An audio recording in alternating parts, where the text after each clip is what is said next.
there, and welcome to the Alberta Update. I'm your host, Bruce McAllister. Thank you for being with us, and Happy New Year. We have a special conversation planned for the next 30 minutes or so.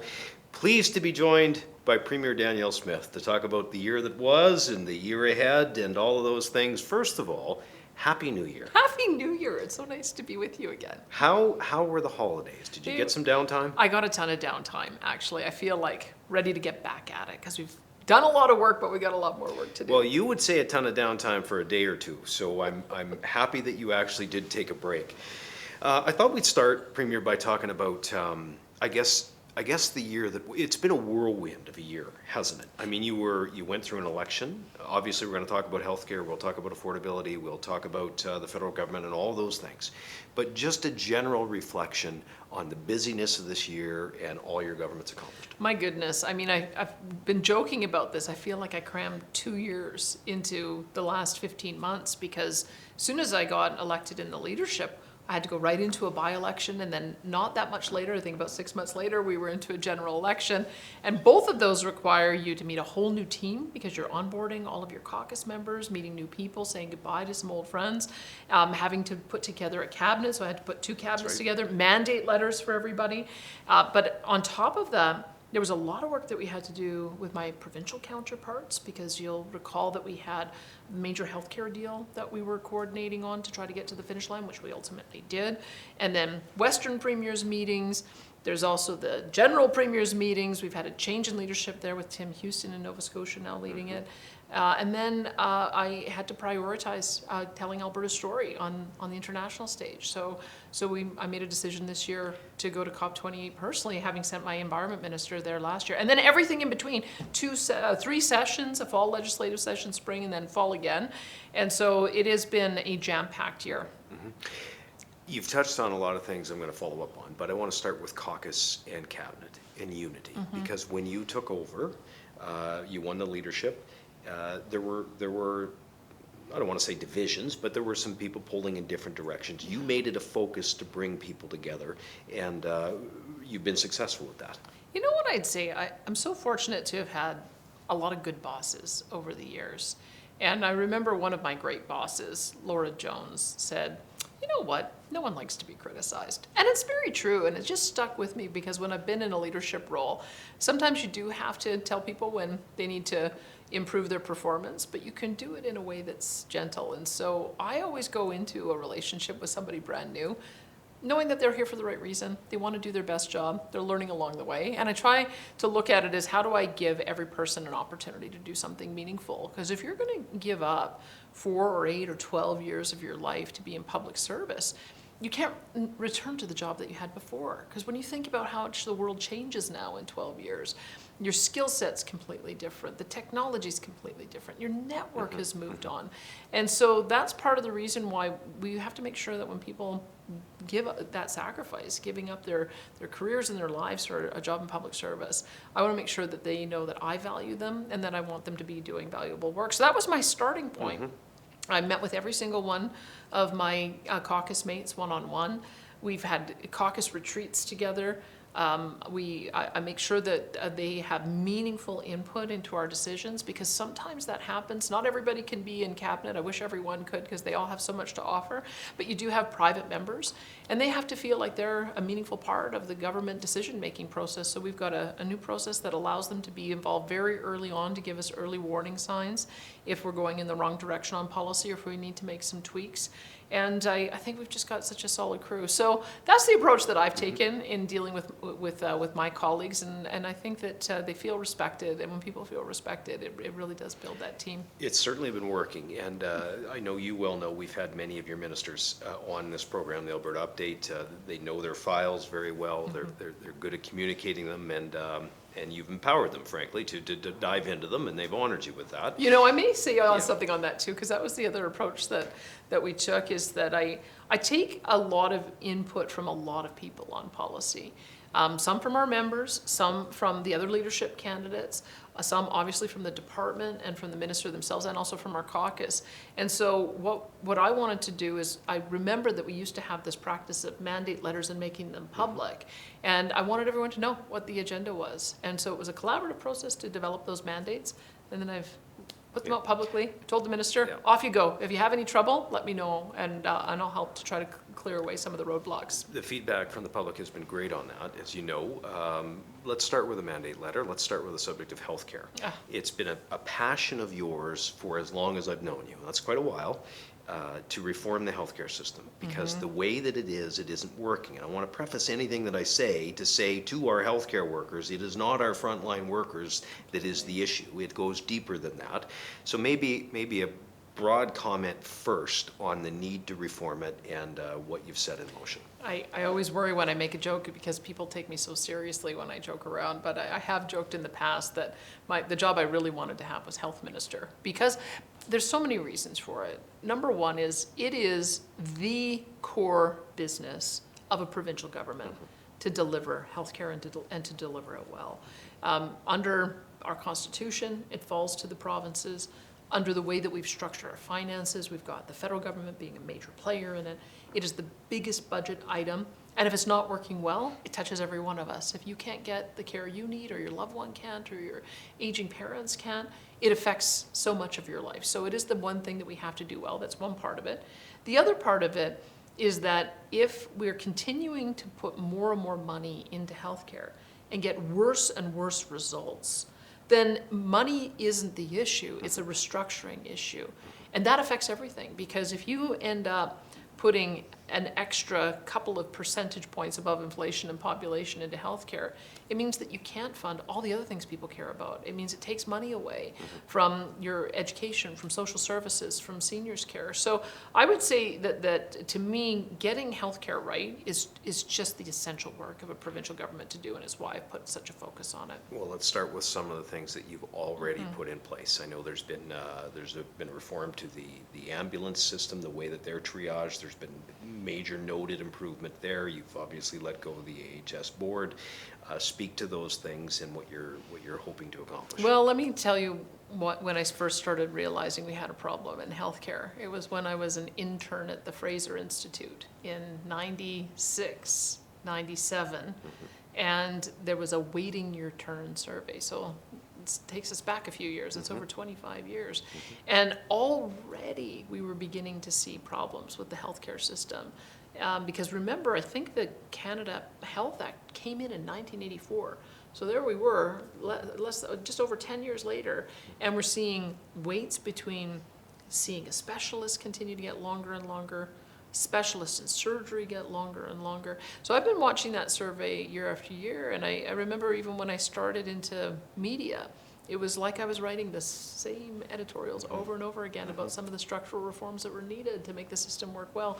So one of the things when I came in is we needed to set the tone that we were going to be a lot more involved, because what I had observed happen, particularly in Alberta, is that when things weren't working, they said, well, let's just centralize. That'll allow us to get rid of administration. So we went from individual hospital boards, 17 regions to 9 regions to a single super board. And then almost from day one, the super board wasn't working. And I think what happens then is it's become such a big problem that do we have the ability to get in as politicians and help and try to solve it? And so you watch Premier after Premier and Health Minister after Health Minister just write bigger and bigger checks. And so I thought it's a bit of a risk to take on health reform this close to an election, but we've got to do it because for all the reasons that I've already said. So we replaced the board with an administrator, and we gave the existing group of senior executives a year to make some positive improvements. And they started to. We gave them pretty clear direction. We don't want our paramedics to be parked in waiting areas their entire shifts. We want a flow of going through the hospital so you can see a pathway to either getting treated and released or admitted. We want to see our surgical wait times go down. And we want to make sure that we're addressing the issues of getting people with family doctors.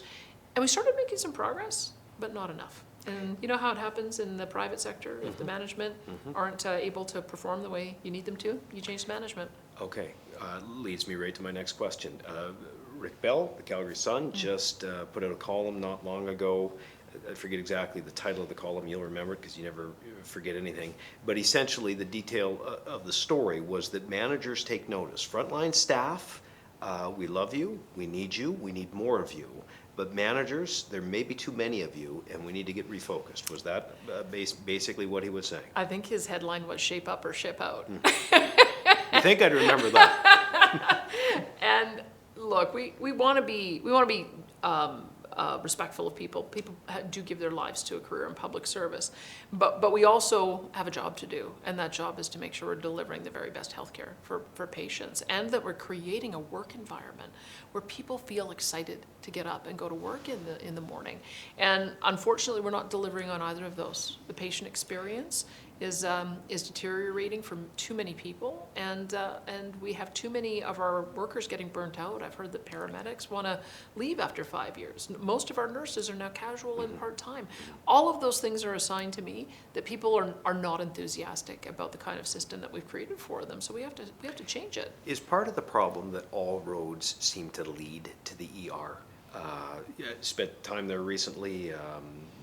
I'm sure many of us have for various reasons, and it just struck me how many people were there, coming there that maybe belonged somewhere else. Yeah. And how do you go about addressing those things? And I think that's exactly right. When we created the Super Board, which was Alberta Health Services, should have really been focused on acute care.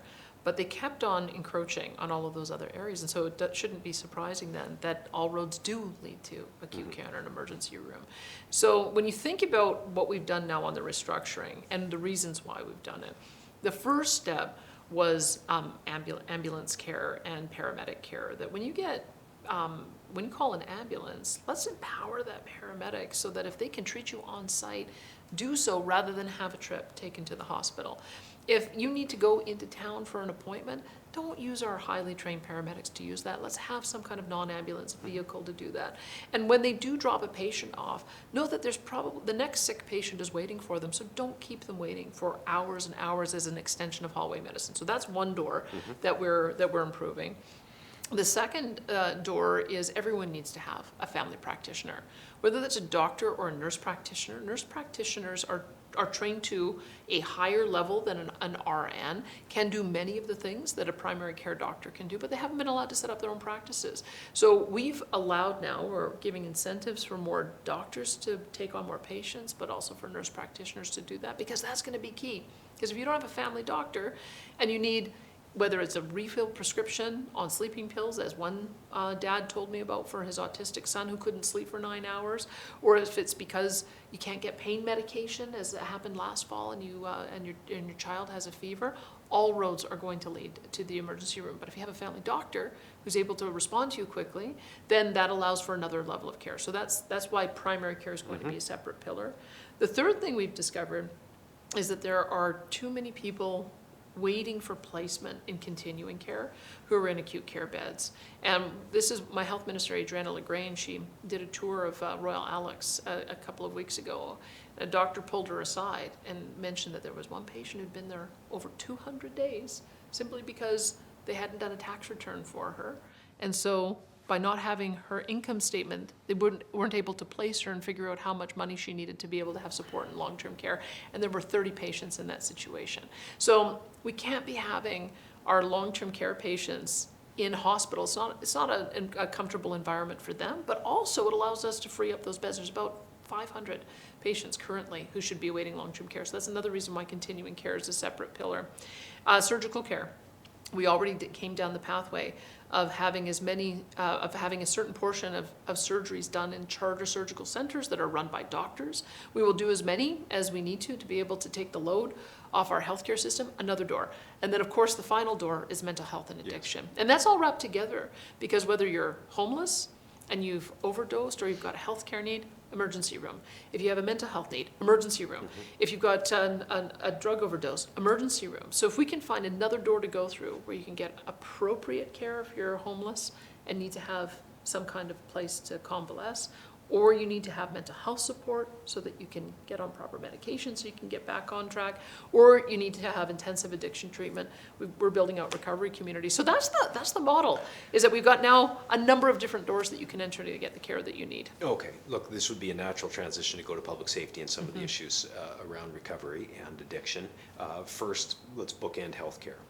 what can we expect to see differently in 2024? I hope we can make a lot more progress in 24. We had started making some great progress. We had pretty much ended the red alerts. That's when there's no ambulances available in our big cities. But then there was a bit of a regression that happened. Again, part of the reason why we need to make sure that we have focused effort on ensuring that those resources are used to the best. So I'm hoping that that red alerts are a thing of the past, that we have all of those patients who should be in long-term care properly placed in long-term care, which will improve the patient flow and will reduce the amount of time in an emergency room. We reduced it by 17%, but it's still too long. We had been making great progress as well, reducing the waiting list by about 3,000 patients per month by doing more surgeries. I would like us to get to a point where we have no one waiting longer than medically recommended. That's where we should be. That's what the promise that we should have. And every single Alberta family should have access to a family practitioner. If we are able to make some serious strides towards that in 2024, then I'll feel like we're on the right track. If we don't make as much progress as we want to, we'll troubleshoot and we'll make adjustments along the way. But everything is geared towards improving the patient experience and making people feel excited to come to work again. All right. Public safety. Your Public Safety and Emergency Services Minister, Mike Ellis, has been very vocal about people needing to feel safe in their communities. They haven't in Edmonton and Calgary, and not just Edmonton and Calgary, but we've seen growing issues with crime. More cops is one thing that your government has promised. I think 50 in Calgary, 50 in Edmonton. Where do you see this issue improving going forward? Well, we're having a battle with the courts. I think we have to acknowledge that the courts have made a number of decisions that have made law enforcement a lot more difficult. Bail system with the feds, is that what you're referring to? Bail system with the feds is one. Not allowing our officers to remove encampments, number two. And then this decision that just came out in Vancouver, which has said that it's against charter rights to stop somebody from doing drugs, even in areas like playgrounds and parks. So that creates a challenging environment for law enforcement, because you can imagine if law enforcement is going out trying to do their best to keep people safe, and then it's a revolving door through the court system, people coming back out again, then it reduces not only their motivation to address the problems, but it also it doesn't address the foundational problems that we're having, that we need to get people. If they're bad guys, let's get them in jail. If they're vulnerable and need support, let's get them into addiction or mental health treatment. We're at a point now where we can't just slowly watch people kill themselves. And we have to understand that a lot of what we're seeing in the encampments is organized gangs, organized crime, taking advantage of vulnerable people and orchestrating an environment where they're turning them into drug sales markets, and we can't have that on the streets. I think the last thing that people would want to see in Alberta cities would be to become like Vancouver's downtown east side. So maybe explain the Alberta model, the Alberta way, what you propose and your government proposes when it comes to recovery and addiction and mental health, as opposed to what someone on the other side of the political spectrum believe is best. Well, let's start with the encampments, because that became a bit of an issue at the end of last year and is going to be a continued issue over the next couple of weeks, is that the Edmonton Police Service now realizes just how much gang and organized crime activity are happening in these encampments. So the courts have told us that as long as there's bed space available in shelters, the Edmonton Police Service is able to remove those encampments. So one of the first steps is, let's make sure that we've got enough shelter space. So we've increased shelter space in Edmonton. So that gives somebody a starting point to get off the street into an environment where they can then get connected to their options. The second option is building out our recovery communities, and we've built two of them. We opened the one in Red Deer and in Lethbridge last year, and there's 75 bed facilities, 50 on the male side, 25 on the female side. They're all outfitted with kitchens, and when you go there, you're going to work on yourself. There's intensive therapy that has to happen in a group environment, and then chores in the afternoon, and then the different groups flip. But we want to make sure that somebody is not only getting clean, getting on opioid replacement therapy, whether it's Suboxone, or some other type of replacement, rebuilding what we call their recovery capacity, so getting connected again with family, friends, community, a job, learning skills, learning how to cook for themselves, learning how to shop. Those are all things, if you've been on the street for a while, that we take it for granted. People know how to do those things. They don't. And our hope is that by the end of that treatment, whether it's 1 month or 6 months or a year, that a person has enough recovery capital built that they're going to be able to go on and live an independent life. So that's when we would step in with income support or job training to get them their first job, and the housing so that they can get their own apartment. But that's what we're trying to build. We're just at the beginning phase of it. We don't have enough beds. We're going to have 10 of these recovery communities, 4 of them in partnership with First Nations, because we want to ensure that there's respect for Indigenous traditions as we go through this process as well. And the final piece on that is going to be the Compassionate Care Act, because once we have a place for people to go, we will certainly open it to those who are motivated to take care of themselves and get on a new track. But there are going to be some that will need a nudge, and it's either, you got 2 tracks here. You're going to jail or going into recovery, and we're hoping to give as many pathways to recovery as we possibly can. Okay. You've done a lot of traveling this year, and you were recently in the Middle East with COP28. You were in Halifax to meet with the other premiers. Pretty busy schedule on that front. Yeah. Any highlights for you in 2023? So many. I mean, I do love traveling around Alberta. That is my first priority. And one of the things I did last summer after the election was to make a trip all over the province to enjoy our incredible fairs and festivals. And that's also a way that you can hear how people feel about the election result, what's on their mind, what their priorities are. So I'm going to keep on doing that. But we also had our the federal government, we signed a partnership with them on healthcare, so we have an additional, I think, $22 billion over the next 10 years, and that I think is going to be really helpful in helping us to achieve our goals. We announced already that we've got a mental health agreement with them, a primary care agreement, and there'll be a couple of others coming. Also, our what I really enjoy is our Western Premiers Conference, because with our Northern Territorial Premiers and our Western Premiers, it's so amazing to be able to put aside partisan differences and find things that you can work on together. So I think you'll see a lot of work with the Western Premiers on economic corridors and opening up gateways and ports. So I'm excited about that. And then on a national level, now we've had leadership change to Tim Houston in Nova Scotia, as I mentioned, and he's quite keen on health reform and health innovation. And so we've had our first conference on that, and we're going to be going there in July. So I'm looking forward to continuing to work with the premiers. Well, there seems to be unity, certainly with many of our first ministers, premiers, with a pushback toward Ottawa. Yep. And look, we could spend the bulk of this interview talking about Ottawa, but I don't know that there's anything more important for Albertans right now. So let's spend some time with it. A couple of decisions in the courts this year, Bill C-69, one decision, the toxic plastics as a toxic substance was another court case that we won.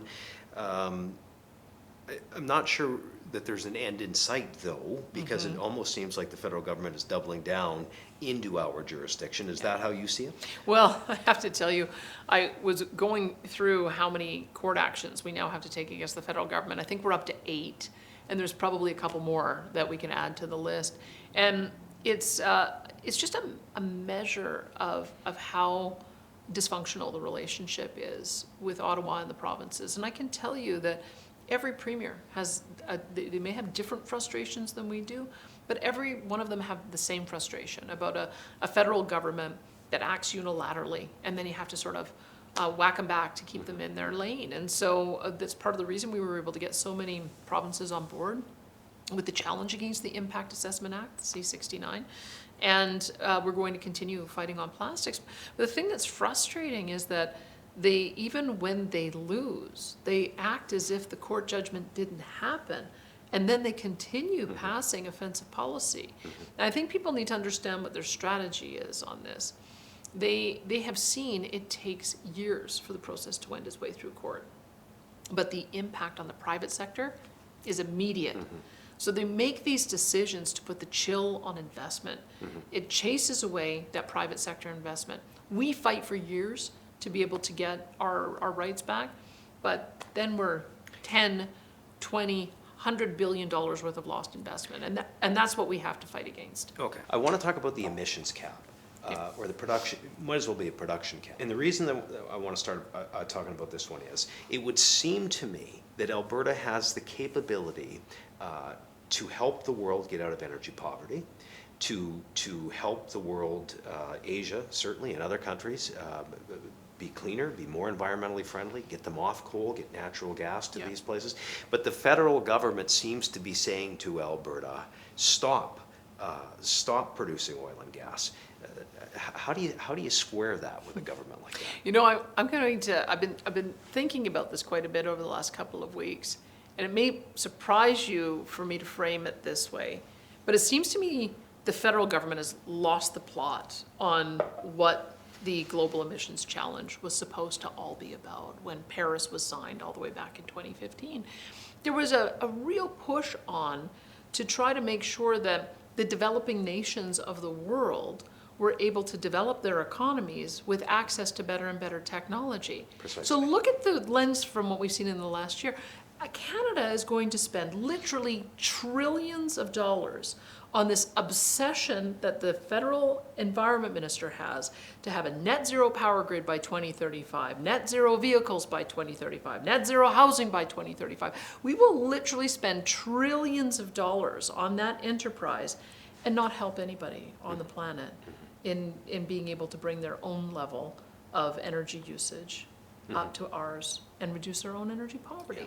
Like, that to me is the ultimate self-indulgence that we're seeing out of this environment minister, because what we should do is have a dual approach, that we know that every person on the planet deserves to have access to the same level of prosperity and quality of life that we do, and so much of that is hinged on having an available supply of energy and an available supply of food. Energy security, food security are foundational. And we have the ability to provide both of those things. So we need to have a dual track. How do we make sure that we're exporting enough clean energy, and in my view, that's natural gas, as well as enough food so that we can feed the planet and reduce poverty, as well as finding a way to reduce our emissions. It's about reducing emissions. And their framework is it's about killing the economy. They've started by trying to kill the oil and natural gas sector, and they're not even shy about it. They think that production growth is inconsistent with reducing emissions. So it is a production cap when they announce an emissions cap on oil and gas. It is a production cap when they announce emissions on methane.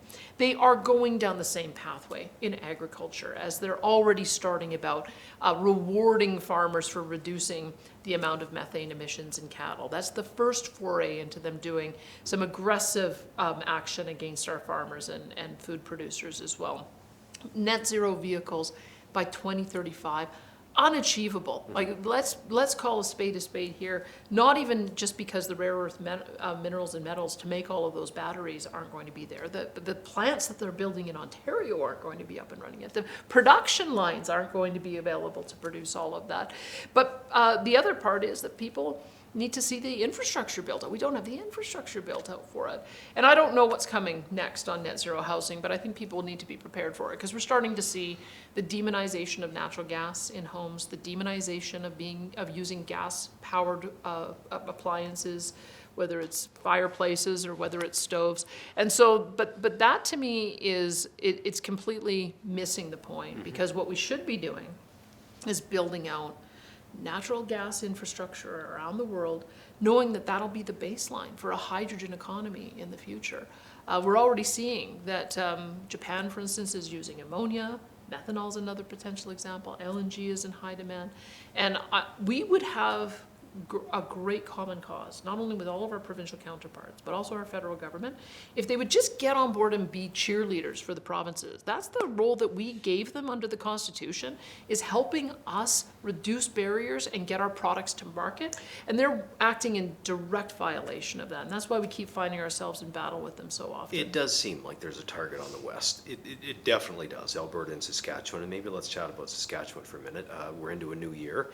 And there was a carbon carbon tax carve-out, for those that aren't aware. I think most people probably are, but there was a carbon tax carve-out for home heating oil for the Atlantic provinces. So anybody who heats their home with home heating oil doesn't have to pay the carbon tax. That wasn't applied to those of us in the West that use natural gas, which is cleaner, cleaner emitting than home heating oil. Scott Moe, your counterpart in Saskatchewan, said when January 1st rolls around, we're not going to send the carbon tax on home heating oil. So how do you see that playing out, and what are your thoughts on that? Well, I have to say, I'm a little envious of Scott Moe to be able to do that. I wish we could do the same thing in Alberta, quite frankly. They never should have applied this onerous tax on home heating. It is such an essential product that you need.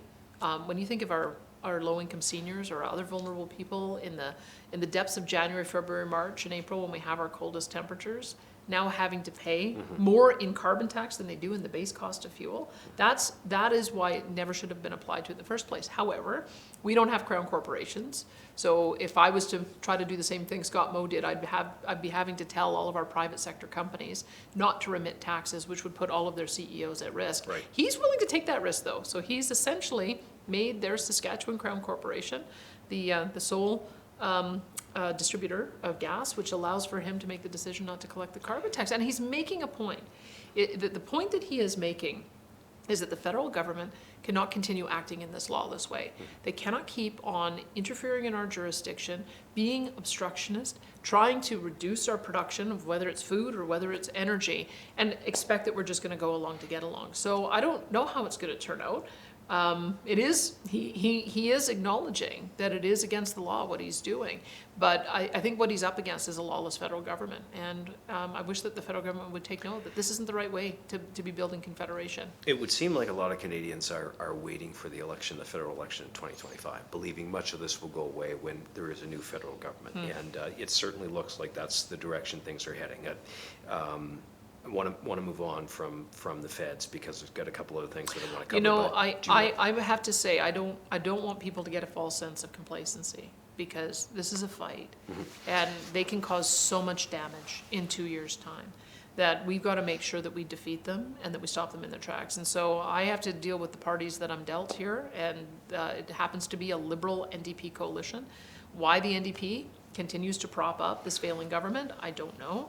Why the provincial NDP doesn't call out their federal leader a little bit more, I don't know. But we have to make sure that we keep the pressure on, because they're going to cause great damage unless we push back. Safe to say you will continue to put Albertans first in this going forward. I hear you loud and clear. Look, affordability is a big issue for everybody. We just talked about the carbon tax, and your government did implement some measures this year to help Alberta families. So going forward, things are not getting cheaper, inflation going up, housing's getting more expensive. How can the government help ease that burden on families? Well, one of the things I'd say is that we took the fuel tax off of fuel prices from April 2022 until just this year. And part of the reason why we did that is we've got a program that if oil goes above $90, we're going to take the tax off. If it goes below $80, it'll come back on. And so that program is going to be permanent. So if prices ever go up that high again, people will be able to get a break. And prices now, because oil prices have moderated a bit, they've been in and around $70 to $75. It's brought prices down at the pump, and that I think will go a long way towards easing a lot of families' burdens, because when you're filling up, it's a big cost. The second thing is that we know we have to deal with electricity prices.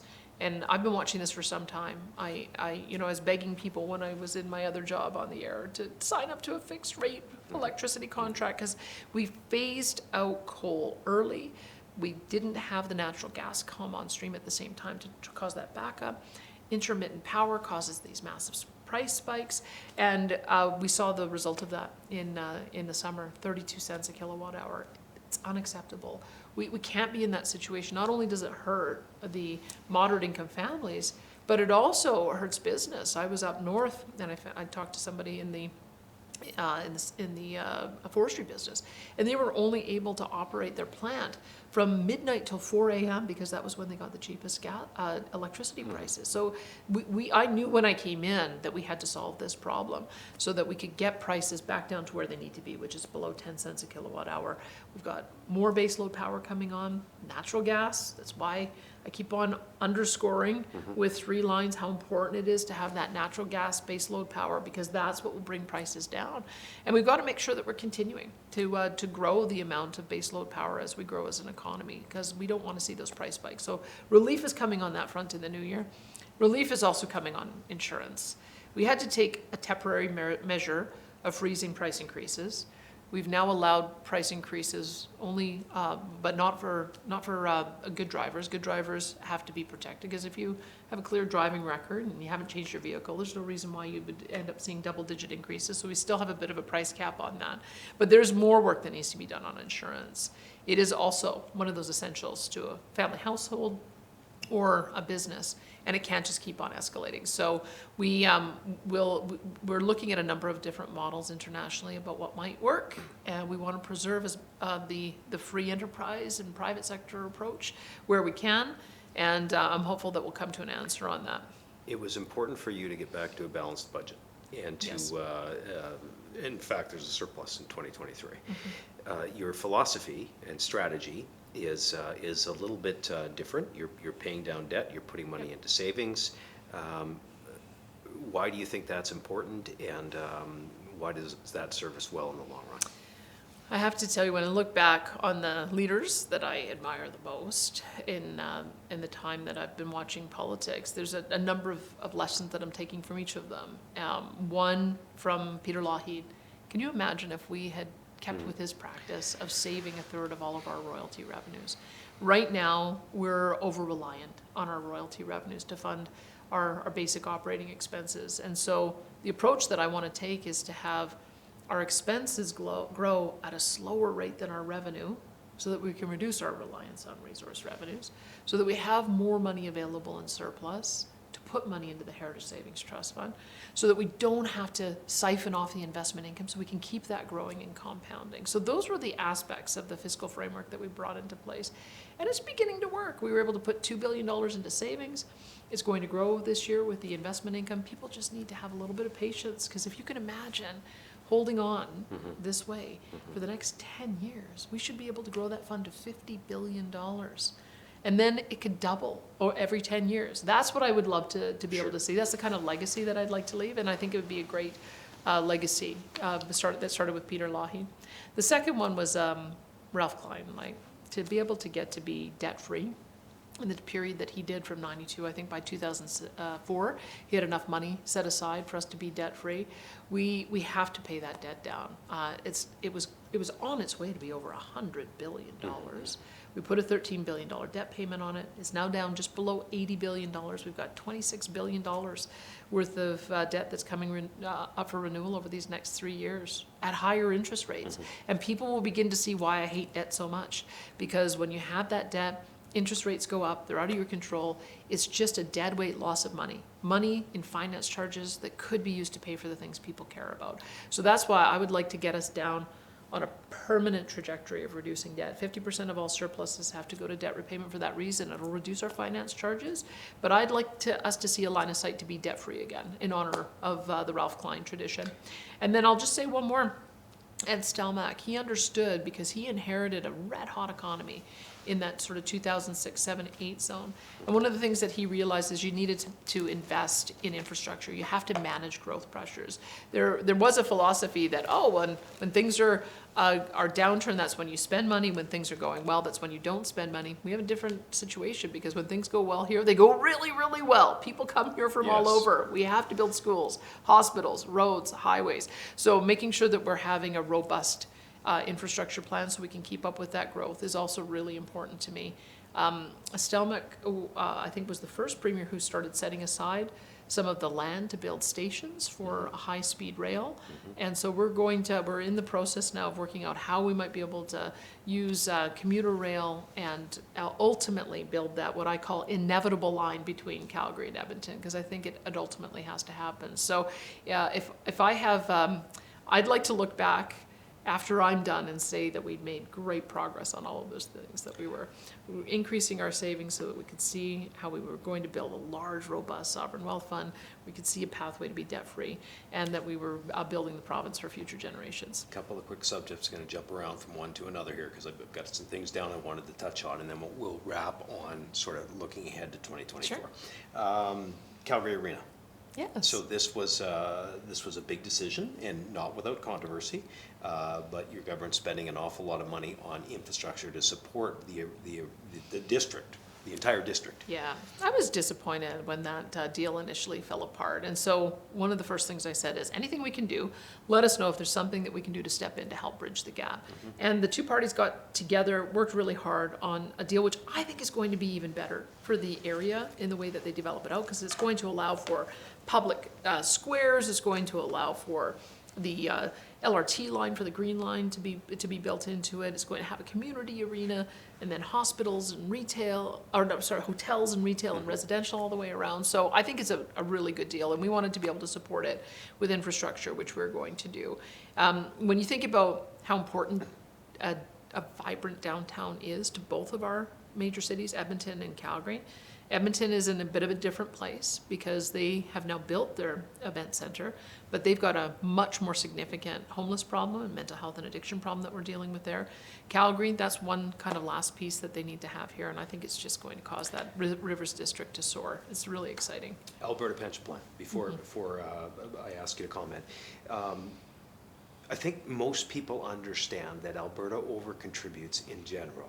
More money goes to Ottawa that comes back, but there's an uncertainty from people about, ooh, I would never want to lose my pension. I feel like it's safe. Why do you feel it's important to continue to gather feedback and to pursue this option? Well, one thing I would say is that under the legislation, you cannot have your own separate provincial plan unless you provide equivalent benefits to the CPP. So the scaremongering that the opposition is doing is irresponsible by making people think that their pension is at risk. It's not at risk. In fact, if anything, there's a very high likelihood they'd be able to get higher benefits under an Alberta-run plan. I can tell you with certainty, those who are paying into the plan would be able to pay dramatically less without compromising the support that we give to our seniors. Our calculation was that we're entitled to, because of our overpayments, and when you overpay and then it gets invested year after year, you're entitled to that growth as well. We have overpaid to the point where we're entitled to 53% of that fund, and that should be a measure to the rest of the country about how reliant they are on us to continue to be the economic driver.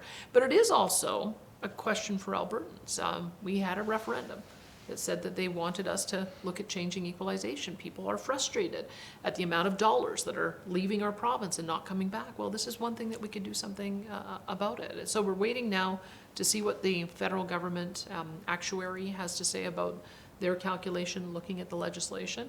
And then it will probably end up going to court if we're too far apart so that we can get an interpretation on the act. And then we'll start the in-person consultation sessions once people know what the transfer would be, what the impact on benefits would be going up, what the impact on premiums would be going down, and do we want to go to a referendum on this? I'm persuaded, but I'm only one vote. And one of the things that we did in the fall session was to make sure that everyone knew if there was ever a decision to be made on this, it would go to a province-wide referendum. This has got to be a vote of the people. You've got two votes.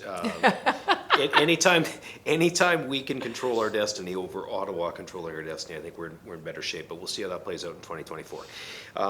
A couple of positives we'll end on and get your take. 100,000 more people working roughly in Alberta in 2023, so more jobs created, more people coming here than anywhere else in Canada. But there's some challenges that come with that as well, aren't there? Yeah, there are. And the biggest challenge, I think, is on housing. I mean, one of the great advantages that we have over Vancouver and Toronto is that we do have affordable housing. I know rents have gone up, and it's caused a pinch for those who have seen that experience. The price of a single-family home has also gone up because you do have more people coming here. And we want to maintain our considerable advantage that we have over Toronto and Vancouver, and I think we will, because when you come to Alberta, you can live in Calgary or Edmonton, or you can live in Red Deer, Medicine Hat, Lethbridge, Fort McMurray, or Grand Prairie. And you could live within an hour drive of any of those communities and still have access to full amenities. We've got 24 mid-sized communities that are just growing like gangbusters, and everybody is on board with the idea of how do we keep up with this demand. And so we've been trying to give incentives and encouragement to the municipalities to clear away a bunch of the red tape. It can sometimes take literally years for them to approve development plans and issue building permits. And we're saying, you got to speed that up. I love to give a shout out to Leduc and to St. Albert, who have told me, St. Albert in particular, that they can get a development permit approved within days and building permits approved within weeks. Yeah. And that's what it should be, because that is what allows for us to be able to keep up with growth. That's one part of it. The other part of it is creating the right incentives so that there is more multifamily housing and rental properties available too. There were programs in the past that I understand the federal government is taking a closer look at. We're on standby to partner with municipal and federal governments to accelerate that kind of construction, because I think that Alberta is going to be the big beneficiary of a population boom, and we've got to be ready for it. Well, despite some of the things that Ottawa is doing to make it more challenging for you, for the province, investment is coming here. Yeah. 2023 was a very good year for the province. It was. And I think people need to be aware of that you and your government are out marketing Alberta and doing well. This is still the place to be in Canada. On so many fronts. When you look at the film and television tax credit, it allowed us to attract The Last of Us, which I think is the biggest production in Canadian history, and I think we'll have a whole lot more. We also have seen an acceleration in venture capital investment. It went from about 30 million a year to now more than $700 million a year in venture capital investment, and all of that is going to have incredible spin-off benefits as that ecosystem builds up. I'm very excited about it. On the agri-food front, I remember Rebecca Schultz, who's now our environment minister, but when she was running for leadership, she said, Saskatchewan's eating our lunch on this tax credit. We need something similar. So we brought in something similar, and we had McCain's announce their biggest investment, I think since the 1950s, $700 million in building out their French fry factory down south. Forestry is also seeing a rejuvenation. Mondi announced that they were not only purchasing a pulp mill, but they were going to refurbish it so it's at the best environmental technology, and they're going to be producing packaging in Alberta, paper packaging, another $700 million investment. And you notice I've talked about all those things before I even talked about the oil and gas industry. industry. Right. And that's what I'm so proud about, is that for my whole time, as I've been paying attention to politics, we've always talked about we need to diversify. Well, now we're doing it. And then, of course, in oil and gas, it's not the same business that it used to be. We've got a lot of it in bitumen right now. I think natural gas, as we start building on our hydrogen economy, is going to become more important. Conventional oil still needs to be developed so that we can continue to fill those pipelines. We've got Coastal GasLink is completed, and LNG export is going to start in 2025. Trans Mountain is near completion. They're having a little trouble on that last little route, but I keep my fingers crossed that it's going to be also an avenue for us to get export before the end of the year. And then on top of that, we have supported a whole range of investments through our Emissions Reduction Alberta, 260 different pilot projects on geothermal and lithium and helium and emissions abatement, things like carbon upcycling, carbon engineering. And we're going to do a whole lot more of that. So there's a brand new industry developing around emissions reduction that is related to all the expertise that we already have in oil and gas. It's phenomenal. And I should say, Dow Chemical as well. Dow, of course. Like when you look at our Alberta Petrochemical Incentive Program, that attracted $38 billion worth of interest, and they're now at a point where they're making final investment decisions. So Inter Pipelines project is about ammonia, getting ammonia to Japan and others. When you look at Air Products, that's going to be a net zero hydrogen facility. And now Dow Chemical, net zero plastics. We've got Heidelberg's net zero cement facility, which I believe is going to be announcing final investment decision this year. And the last piece I need is net zero steel. Because if we can get all of those major building components to be net zero, now that's really transformational, and I would love to be at the lead of that. Hearing a lot of good news, a lot of hope, a lot of optimism. What would your message be to Albertans going into 2024? There is so much reason for optimism, and one of the things I just love so much about Alberta is I think we do have that aspirational character. Maybe it's because we got started a little bit later than the other provinces. We didn't become a province till 1905, and we needed to open up our arms to the world and say, come here and help us build this place. And people came in droves, and they continue to come in droves. And any newcomer, whether it's somebody coming from international or from the rest of the country, they almost immediately feel at home here. They know that there's a different culture here. There's a different vibe here. When we say it's the best place to live, work, raise a family, we're not kidding. Also the best place to start a business and to give back to the community. That's one of the things I love so much about our wealth creators, is not only do they create well-paying jobs to support families, but when they do well, they want to give back to the community. They are our best philanthropists. And so I will celebrate them every day, because I think that that's what makes us so darn special. And we're just going to keep it going. You can feel your enthusiasm, and look, it's great working for you, and thank you for all you do for Albertans. Thanks for a great 2023. Best of luck in 2024. Thanks, Bruce.